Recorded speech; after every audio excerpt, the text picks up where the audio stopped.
Bonjour, bonsoir à toutes et à tous, ici Lucky et on se retrouve pour découvrir ensemble la nouvelle ligue de Path of Exile. Path of Exile Crucible. Je n'ai aucune idée de ce que ce sera, j'ai juste vu un espèce de gros truc au-dessus d'une forge en fusion. Allez, c'est parti tout de suite. Hail, one of many. Eons ago, my kind walked the molten surface of this world. Now, we seek a champion.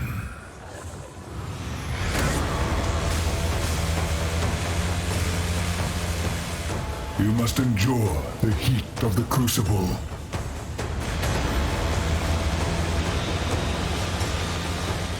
To forge weapons unlike any Rayclast has ever seen.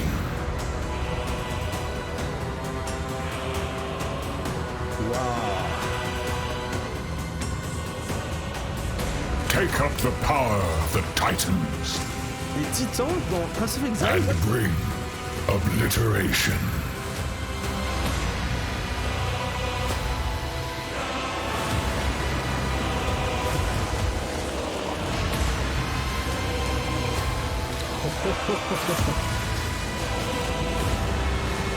Ultra stylé. Abyss Rework. Rich aussi.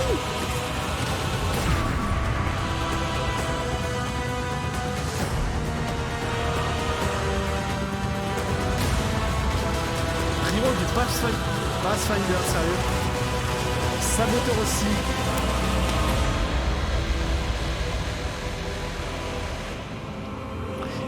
Nice. Nice, dans une semaine. Rework de l'Abyss et des Breach. Je suis très curieux de voir ça. Alors le Pathfinder, j'ai jamais joué. Et le Saboteur, j'avais déjà joué une fois. C'est très fort. Mais du coup, c'est pas très intéressant en termes de gameplay. Ce serait bien à tester. On va voir le contenu.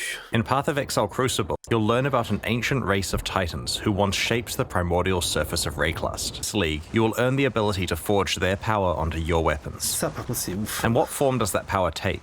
In an iconically Path of Exile way, it's the ability to imbue your weapons with their own passive skill trees. Oh là là, These Crucible arme... trees can have quite an impact on your character build. For Ah example, ouais. in addition to the regular mods on this bow, its Crucible tree grants additional physical damage, physical to chaos conversion, the Master Fletcher notable passive, improved grace effect, and level 10 lesser multiple projectiles. What? While this is certainly a decent tree to get, it's not even the maximum depth and could be even more optimized for your build. C'est insane. In order to forge these powerful trees onto your weapons, you'll need to complete Crucible encounters. There's C'est one in vraiment each fort. area. Each encounter takes place at a Crucible forge. As you approach the forge, you'll have the choice of which of your equipped weapons you want to focus on. This can include ones on your alternate weapon swap if you want to improve one you're not currently using. After selecting a weapon, you channel it at the Crucible forge to spawn monsters. The longer you channel for, the more dangerous and rewarding the encounter becomes. As you spawn additional monsters, they combine together to create larger and more fearsome foes that grant even more experience for your Crucible passive tree. Being able to ramp up the difficulty of the encounters is a double-edged sword. While it gives you the opportunity to make rapid progress on your Crucible weapon crafting projects, it comes with significant risk to your character. It's easy to accidentally overwhelm yourself and make an encounter that is too dangerous. Channel carefully and adapt to what your character is capable of. When you first find a weapon, it doesn't have a Crucible tree unlocked. Channeling that weapon at Crucible encounters will unlock and reveal its tree, as well as allocating the first skill. You can only allocate one skill at each tree depth, so you'll need to decide which path through the tree is best for your build. As you get deeper into a tree, more and more experience is required to unlock skills. The final depths can take quite an investment and can only be found rarely on endgame items, but also have some of the most powerful properties. For example, this wand has 2 depth 5 skills to choose from.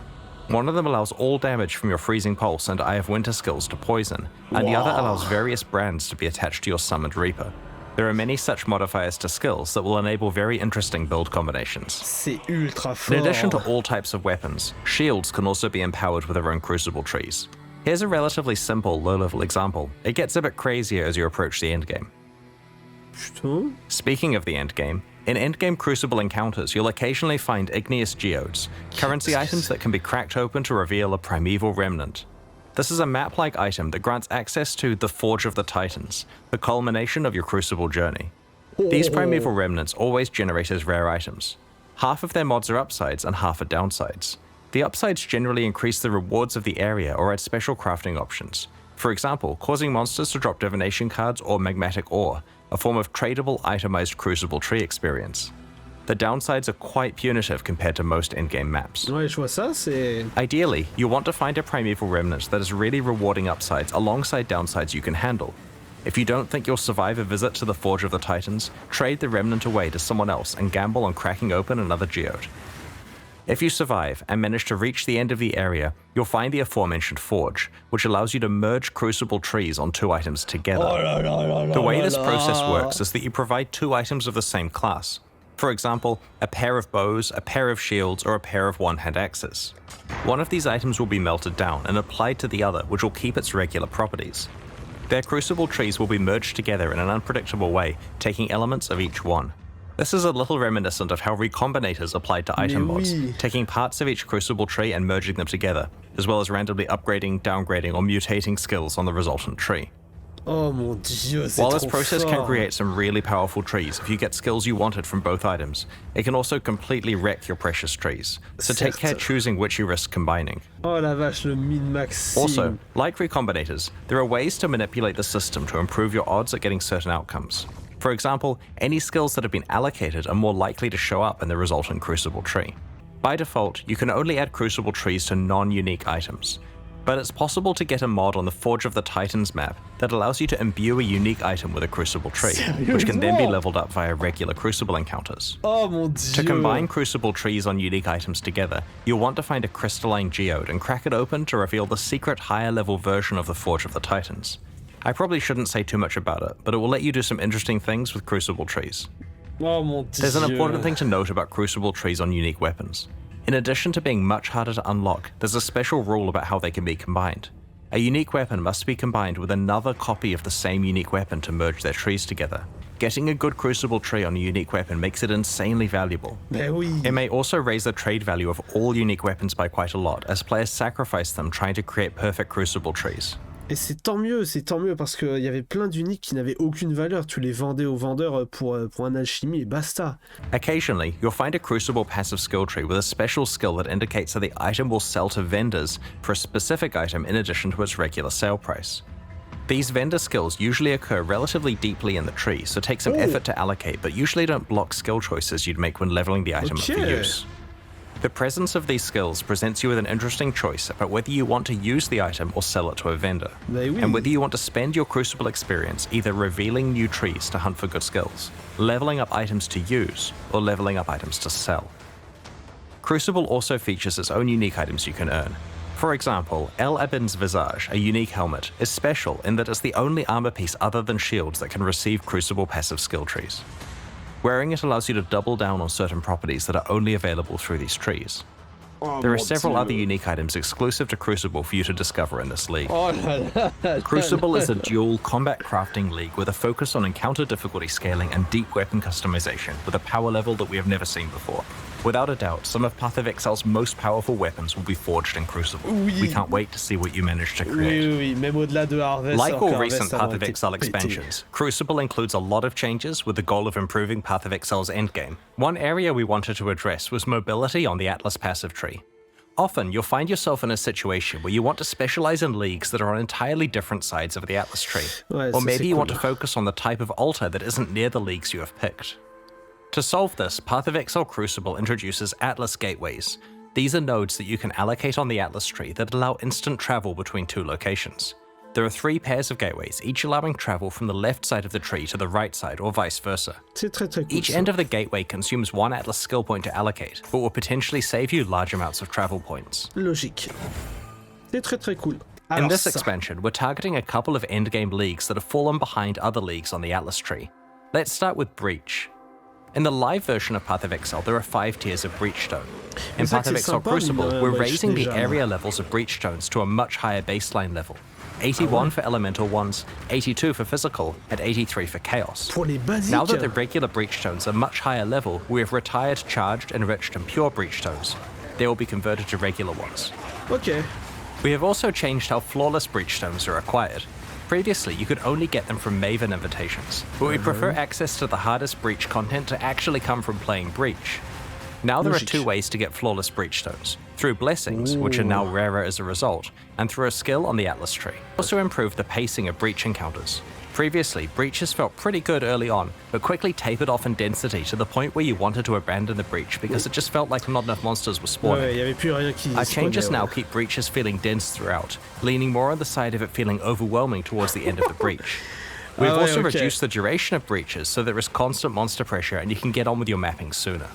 Nice. There are a whole bunch of other Breach changes that you can read about in the patch notes, such as changes to the Betrayal Research Safe House, Breach Scarabs, Breach Stones from Kirik missions, the Breach Harvest crafting option, the Fragment Stash tab, Divination cards, Breach unique items, Atlas passives, and so on. We're also revamping Abyss in a similar way.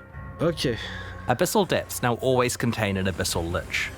Previously, the prevailing gameplay was to check the loading screen art of an Abyssal Depths to see if it contained a Lich, and bail out if it didn't. Now, the depths always contain a Lich, removing the need for this step. While the rate of encountering Abyssal Liches is unchanged, Abyssal Depths are rarer than before. However, Abysses now have a chance to spawn a Stygian Spire in place of their reward chest, which will drop all of the jewels and other items you'd normally receive, as well as a Stygian Vice. In addition, you're guaranteed to always get a 4-hole Abyss alongside your Abyssal Depths. Previously, Abyssal Depths could only spawn immediately after a single Abyssal Hole, which prevented you from getting full value from the Abyss. Trop bien. The Lightless Legion notable passive has been replaced with a new skill which grants Stygian Spires in your maps drop items with +1 to item level. This is intended to allow players to continue to be able to obtain item level 86 Stygian Vices and other base types as a reward for specializing in Abyss. Nice. The small passives leading up to this notable passive have also been replaced. We've done a balanced pass on Abyssal Lich encounters to make them more appropriately difficult relative to the current standard of endgame encounters. Abyss uniques have had some balanced attention also, and the details are in the patch notes.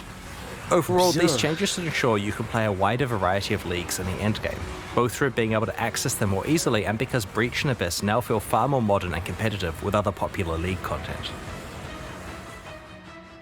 A big goal of the Crucible expansion is to provide a lot of new ways to build characters, and to breathe new life into older builds. To achieve this, we're doing two things. Firstly, we have created many more interesting options for one of Path of Exile's core build systems, the passive skill tree, by overhauling many of its masteries.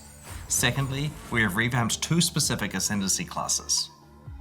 As we reviewed the masteries on Path of Exile's passive skill tree, we realized that a lot of the choices were rather bland and could be a lot more exciting. We went through the masteries one by one and tried to come up with as many interesting stats as we could, ignoring what was currently there. Once we had a short list of high-quality stats, we added in the existing ones that used to be on each mastery and picked the 6 best. All of the leftover ones have been saved for later or used in places like unique items. This process was performed on approximately half of the masteries on the tree, initially targeting the ones that needed the attention the most. Previously, some masteries only had 4 options, so we've tried to increase as many as possible to 6 options. We've also added a couple of new mastery types that we felt were missing. Let's look at an example, the life mastery choices.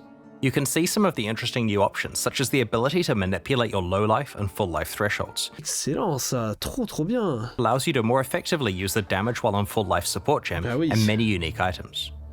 Getting a large increase to maximum life when you have no life on your body armor not only works really well with a whole lot of unique items, but also opens up new prefix composition options for rare body armors. Trop bien. Here you can see the armor and energy shield mastery has more options available than before. The other thing we focused on with this one is tying the mechanics together better. Instead of some being about armor and some being about energy shield, we've tried to make sure each really emphasizes having both armor and energy shield. On the Leech Mastery, we've combined the 3 increased life mana and energy shield recovery stats into one choice that affects all of them. The space we've freed up has been used to add some powerful new options, such as a portion of your Leech applying instantly. The Spell Suppression Mastery also has many interesting options. Your chance to suppress spell damage becoming lucky is extremely useful before you've optimized your gear and haven't reached 100% yet. The third option rewards you for stacking more than 100% spell suppression, which previously had few benefits. Now it's something you can plan your itemization around. While looking at masteries, we noted that there were some mechanics that didn't have enough passive tree support, so we decided to add some more options and passive skill choices for those mechanics. We also wanted to grant more access to certain types of masteries in specific parts of the passive skill tree. For example, in order to allow more access to the attack mastery, we've added an attack cluster by the Templar and one between the Ranger and Shadow. Cool ça. We wanted to create more access to other forms of recovery such as regen and recoup, so we've added some new passive skill clusters. Note that there is now a new mastery called Recovery. Trop bien. We've also added more capacity for investment in certain mechanics that we felt could be improved, such as link skills, stun mitigation, and marks. Mastery improvements and passive tree changes are just some of the ones introduced in Path of Exile Crucible. We look forward to your feedback on the rest when you check out the passive skill tree next week. While going through ascendancy classes, we identified two that needed work, the Saboteur and the Pathfinder. Both have been significantly changed in Path of Exile Crucible. These changes reinforce their respective identities while adding some new options to build around. The Saboteur is definitely the ascendancy class most aligned with traps and mines, but the old version of the Saboteur made it difficult to play anything but traps or mines. The new version has more builds available, including a whole new specialization, triggers. There are two notable passives that help with this. Like Clockwork grants you the increased cooldown recovery rate stat, which is a pretty rare one. This is great for triggered spells as it indirectly increases their damage. Ouais. This notable also makes your enemies have longer cooldowns, which can be useful in certain boss fights, for example causing the Maven's memory game to occur less often. The Perfect Crime notable passive summons two trigger bots, which override the location of where a triggered spell is being cast, and instead causes it to trigger twice, once from each of their locations. Oh ouais, d'accord, en fait c'est super fort. The layout for the Saboteur's trap and mine ascendancy passives has changed, so that there aren't separate 4-pointers for traps and mines. Now each one has a 2-pointer that is connected to the same shared 4-pointer. We have also completely reworked Bomb Specialist to be specifically tied to area damage, so it's a slightly more general skill. It both gives you some area damage as well as some defense against incoming area damage against you. The Pathfinder has been overdue for some attention, especially with recent features such as concoction skills that she could get the ability to specialize in. We also wanted the Flask-themed Ascendancy to have a proactive way of improving Life Flask usage. Master Distiller allows you to turn most of your skills into concoction-like effects. Master Surgeon now effectively gives all of your Life Flasks the Enduring effect, previously only found on Mana Flasks. Finally, both of the major Flask-themed branches now have some form of Flask Charge recovery. There are other improvements to the Pathfinder Ascendancy, such as Nature's Reprisal, now interacting with Wither to improve all forms of your Chaos damage, rather than just attack forms of it. Check out the full details in the patch notes that we'll be posting after the livestream. C'est toujours pas mon style de jeu, mais c'est ultra Path of fort. Exile Crucible introduces 9 new Val skills. Ça c'est intéressant. Last Ça. expansion, there was an emphasis on melee Val skills. In Crucible, we're making sure that many other types of builds get new skills to build around. They also implicitly act as a buff to the underlying skill. Oui. Val Absolution upgrades one of your Sentinels of Absolution into an Apparition of Innocence. You can only have one apparition at once, but just check out these massive AoE skills it uses. What the fuck? Val Arctic Armor instantly encases you in ice, preventing non-instant actions including movement, but granting massive damage reduction against hits. After a short duration, it also starts to regenerate your energy shield and mana at a fast rate. Both the damage reduction and regeneration last for a few seconds, or until you have been hit 3 times. It cannot be manually cancelled. Because the skill is instant, it's a great emergency button against dangerous boss slaps, but also makes you count as being frozen, despite Arctic Armor normally making you freeze immune. Having another way to self-freeze may be of interest to a few mad scientist build creators in the community. Oui, j'y pensais. Val Lightning Arrow fires a barrage of piercing projectiles that cause lightning to strike nearby targets whenever they hit an enemy. After a short amount of time, or when they collide with terrain, the arrows randomly change direction and continue flying. This occurs a number of times before the arrows expire. Each arrow can hit the same target once per redirect. Because the arrows travel for a set time before redirecting, rather than a set distance, projectile speed modifiers affect the distance traveled. High projectile speed lets you clear out huge areas with them, while reducing your projectile speed increases the chance of them hitting the same target multiple times. With very low projectile speed, the skill can hit a single target 20 plus times. Val Reap conjures a ring of scythes that deal damage to all enemies in a circular area. The scythes leave behind a pool of blood that deals heavy physical damage over time to enemies standing in it, and for a short duration after they leave it. Val Reap instantly grants a large number of the blood charges used by normal Reap on use, as well as temporarily higher maximum blood charge capacity, substantially powering up the regular version of the skill. Path of Exile Crucible introduces 5 other Val skills we'll reveal over the next week. Val Animate Weapon, Val Domination, Val Ice Shot, Val Rejuvenation Totem, and Val Firestorm. Val Firestorm, ça je veux voir.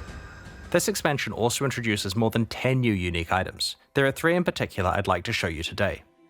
Blood Price is a unique helmet that has a new effect, reserving enemy maximum life. This does exactly what it implies, causing nearby enemies to start at 92% maximum life. While this increases your clear speed against all enemies, it's especially useful against bosses.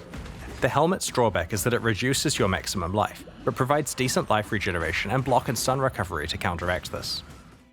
Tainted Pact is an amulet that causes chaos damage over time to heal you while you're leeching life.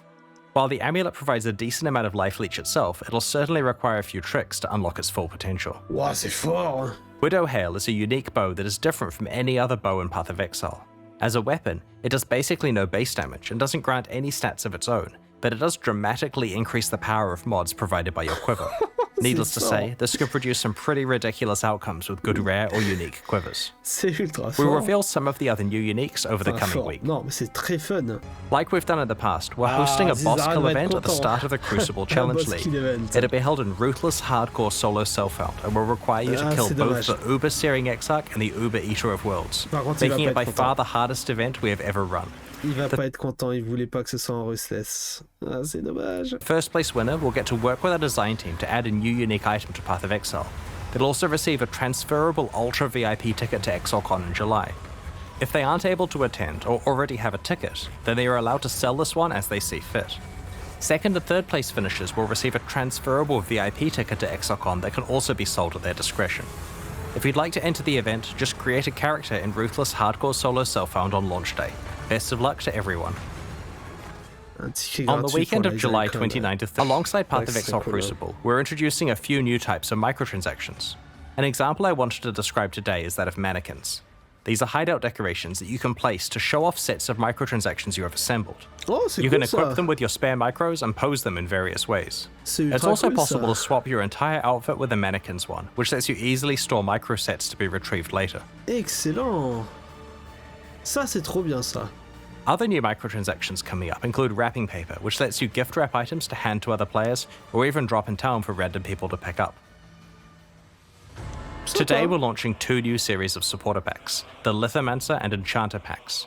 Each tier contains the pack's full face value and points, alongside Allez. several exclusive Vas-y, microtransactions. fais-moi peur. These packs are only available for the duration of the Crucible League, and will leave the store forever when it ends. Ils vont être trop As bien. always, the microtransactions in these packs are purely cosmetic and do not affect your character's power or progression in any way. Bring it on. The Lithomancer series of supporter packs Wow. contains 6 exclusive microtransactions. Oh, l'ours. The Tunnel Bear isn't just adorable, he will also take the place of the Crawler in Delves, lighting your surroundings and laying down cables. Trop bien. Ah, c'est Apparently, this excellent. is what happens when your bear gets into a kilo of sulfite. Might explain what happened to Nico. The Ring of the trop Demon bien. Slayer attempts to exorcise rare and unique demons when you hit them. The souls of defeated demons are banished to the depths below. The ancient stone of the Lithomancer's armor set crumbles when you take damage, revealing the crimson core inside. The stone reforms if you haven't taken damage recently. Oh. A sip from the ancestral Stylé. granite flask causes a Kurui ancestor to appear and surround you in protective wards. Stylé. The ancestral portal encases you in molten armor when you travel through it. Kalamoana, warrior. The summoned Kurui ancestor rallies you to battle and honestly seems to have an unhealthy obsession with combat. Go forth and conquer. Ever want to practice running away from volatiles? The gunpowder foot attachment straps explosives to your legs, dispersing lit gunpowder behind you. Be careful, you can only outrun it for so long before it catches up. Ah non, non merci. The Enchanter Pack series also has 6 exclusive microtransactions. The Parrot of Exile pet parrots your exile. We'll just let it speak for itself. It would be wrong to do that here. Wrong. I need more mana. Drinking from the bottled storm Jade Flask encases you in a surging tornado, churning up the Wow. ground in your wake. Ça, c'est ultra cool ça. If you stand perfectly still while wearing the enchanted armor set, it will attract butterflies to flutter around you. Be careful not to disturb them. Ah, ça, Sick c'est of cool, ça. high-fiving giant purple appendages? The Ritualist's Breach Ring visually transforms breaches you find into occult summoning circles. Stylé. The Enchanter's Crafting Bench replaces the normal crafting bench in your hideout with a suite of tools fit for a master artisan. The various crafting stations burst into life as you use them. If you've ever wanted to remind your character who's really in charge, the Puppeteer's back attachment has you covered. It truly is the sinister presence pulling the strings. Non, ça non. These new packs are available right now at pathofexile.com/purchase. Purchases like these directly fund the ongoing development of Path of Exile 1 and 2. Meanwhile, the Forge and Gemling packs leave the store forever at the launch of the Crucible League, so now's your last chance to purchase them. Thank you for your continued support. Ok, et ben... Franchement cool. Genre, insane. La ligue en elle-même, enfin, le nombre de min-maxing possibles. Déjà, s'ils avaient pas fait en sorte que les items uniques puissent justement se fusionner et avoir un Crucible Passive Tree, déjà sans ça, c'était déjà...